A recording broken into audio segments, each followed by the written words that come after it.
what it does is it contracts its abdomen very, very quickly, very briefly, so it's creating very short streams.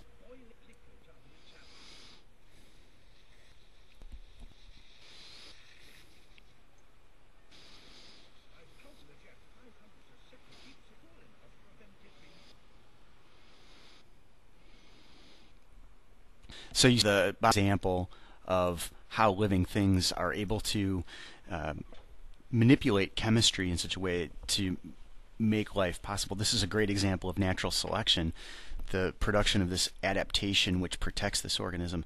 Interesting connection to natural selection. Charles Darwin was a huge fan collector of beetles, and he was running around one time collecting beetles, and he had so many beetles in his hands he had no more room for any more beetles, and he picked one up and put it in his mouth, and of course the bombardier beetle, that he didn't know what it was going to do, but it squirted him with this noxious chemical right in the face and inside the mouth, and obviously he learned a lesson from that. This is just another example of the complexity of living things, and the molecule that you're looking at here is called capsaicin. It's found naturally in peppers like habaneros and chili peppers and jalapenos. This chemical binds to a receptor in our cells called the TRPV1 receptor, and essentially what this does is it signals pain. This receptor, its primary job is to detect heat, high temperatures above 43 degrees centigrade. But the capsaicin molecule binds to this receptor as well, producing a nerve impulse that signals the brain and tells the brain that there's actually pain involved. We can go into a lot more detail with this chemistry. It's amazing, this molecule. We oftentimes hear people talking about how do you get rid of the burning sensation in your mouth after you've eaten something spicy.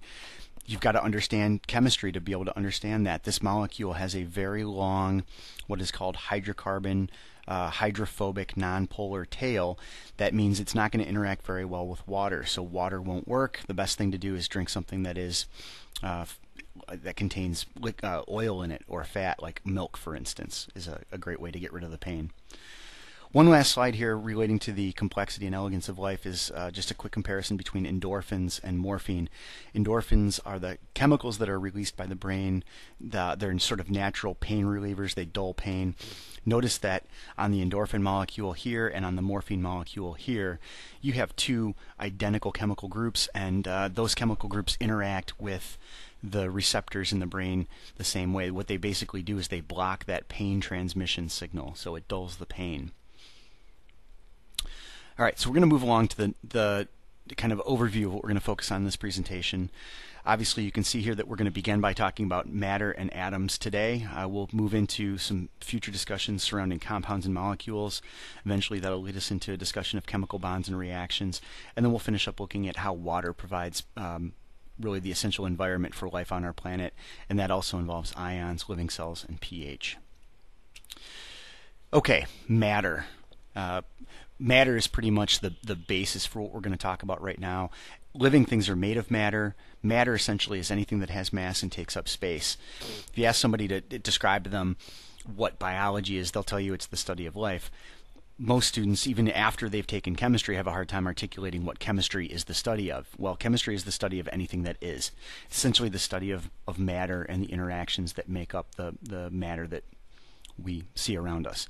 Picture here represents the origin of all the matter that we have in our universe today, which is a scientific explanation called the Big Bang, and we'll talk about that later in the year, but essentially it's what produces the matter that we have on our universe today, kind of a look at cosmic evolution.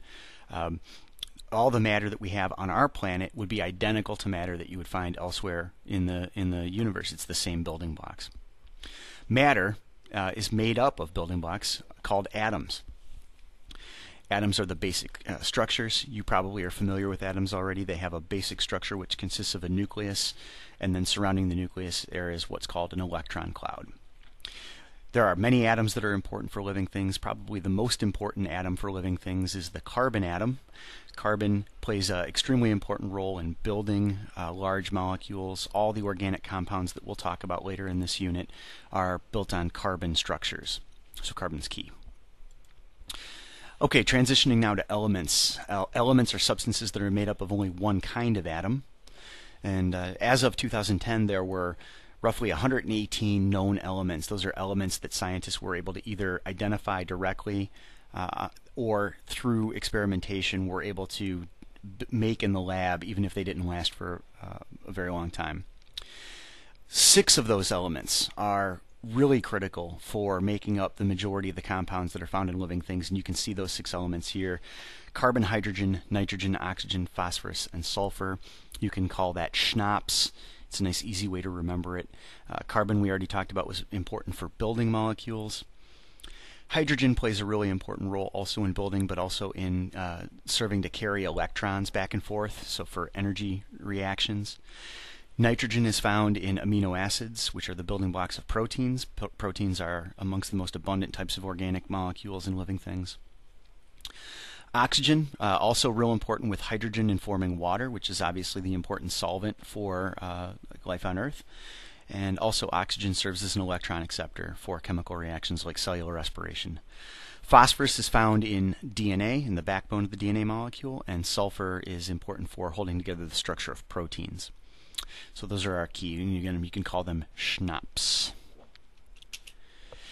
One thing I wanted to point out is all elements are composed of atoms that would be identical here on Earth as they would be elsewhere in the universe. So if you were to find a collection of iron atoms on the Earth, those iron atoms would be identical to iron atoms that would be found on Mars. Just again, it reinforces the notion that not only is all life on the planet very similar, but all matter within the universe is built on the same built of the same building blocks using the same rules. The periodic table is the layout. It helps us to describe all the different kinds of known elements, and it gives us information about each of those different kinds of atoms. If you don't have your periodic table out yet, you probably want to take a minute and pause the video and flip to your periodic table. Again, it's on page 25 in your biochemistry packet. What we're going to do today with the periodic table is just kind of simply focus on the initial understanding of what each of these boxes on the periodic table means. So we're going to start with that now. Understanding the periodic table, each box on the periodic table gives us some basic information about a particular element. Here we have helium, so the atomic symbol is highlighted in the middle of that box. Helium, the atomic name and the symbol are easy to understand, the relationship helium, He. You will notice that there are many elements that have names which are derived from their Latin, or symbols that are derived from their Latin names. For instance, sodium, which is Na, is from natrium, which is the Latin for sodium. Alright, above the atomic symbol you'll see the atomic number. In this case we have the atomic number of 2 for helium. Atomic number tells you the number of protons in that particular atom. Below the atomic symbol we have here the atomic mass. The atomic mass is important because it tells you the number of protons and neutrons in the nucleus of that atom.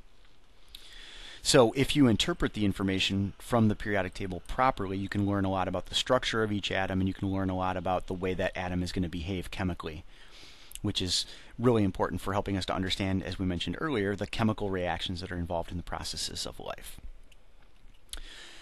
Alright, so taking one of those boxes from the periodic table and interpreting what it means, we're looking at here we have hydrogen, the chemical symbol for hydrogen.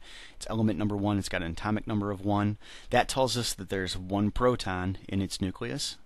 It here has a atomic mass number of 1.00794.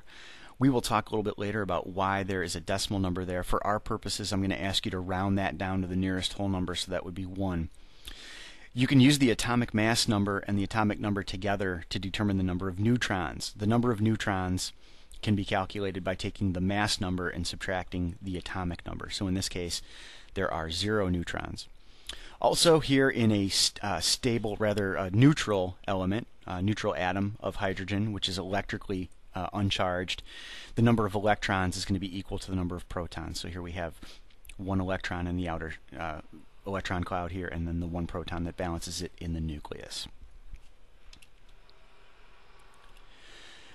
The focus of the next presentation as we move forward is going to be atoms and subatomic particles, so this is a good place for us to stop and give you an opportunity to work on reviewing any of the major concepts that we've looked at so far. Make sure you understand how to interpret the periodic table, and as we move forward we'll be looking at subatomic particles and then how that information regarding those subatomic particles for each element allows us to predict chemical reactivity and chemical bonding. So long for now. We'll see you next time in Biology 400.